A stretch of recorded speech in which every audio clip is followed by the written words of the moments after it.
ఈరోజు Chennai super Kings క్రికెట్లో గుంటూరుకు చెందిన షేక్ రషీద్ చోటు దక్కించుకున్నాడు. ఓపెనర్గా ఆడే అవకాశం వచ్చింది.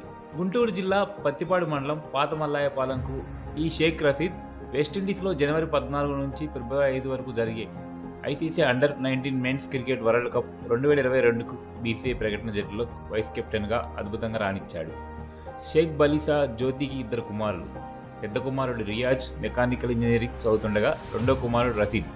ఇతను ఓవైపు క్రికెట్లో రాణిస్తూనే నరసరావుపేటలో రెడ్డి కళాశాలలో ఇంటర్ సెకండ్ ఇయర్ చదువుతున్నాడు. తండ్రి వృత్తిరీత్యా ప్రైవేటు ఉద్యోగి. 9వ ఏటనే అండర్-14 క్రికెట్లో అరంగేట్ర చేసిన రషీద్ అంతర్ జిల్లాల పోటీల్లో రాణించాడు. ఈ మ్యాచ్లో శ్రీకాకుళంపై 12 ఏళ్ల వయసులో ట్రిపుల్ సెంచరీ చేశాడు. 2017లో అండర్-16 కేటగిరీలో 674 పరుగులు చేసి ఆ టోర్నీలో హైయెస్ట్ రన్నర్గా రషీద్ ఉన్నాడు.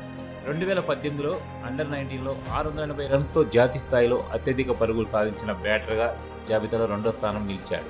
2021లో విన్ మన్కాడ్లో 6 మ్యాచ్లు ఆడాడు రషీద్. ఇక్కడ 2 సెంచరీలు 2 హాఫ్ సెంచరీలు బాదాడు. మొత్తం 400 పైగా పరుగులు సాధించాడు.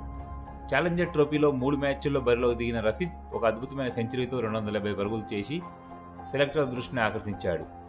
సచిన్ తన ఆరాధ్య క్రికెటర్ అని షేక్ రషీద్ ఎప్పుడూ చెబుతూ ఉంటాడు.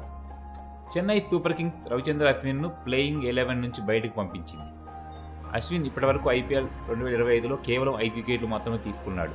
ఆయనతో పాటు డెవాన్ కాన్వేని కూడా బయటకు పంపారు.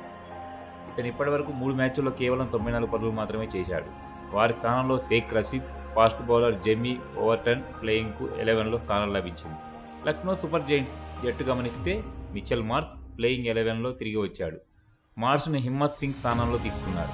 ఐపీఎల్ 2025లో ఇప్పటివరకు మిచెల్ మార్ష్ 5 మ్యాచ్ల్లో 265 పరుగులు చేశాడు.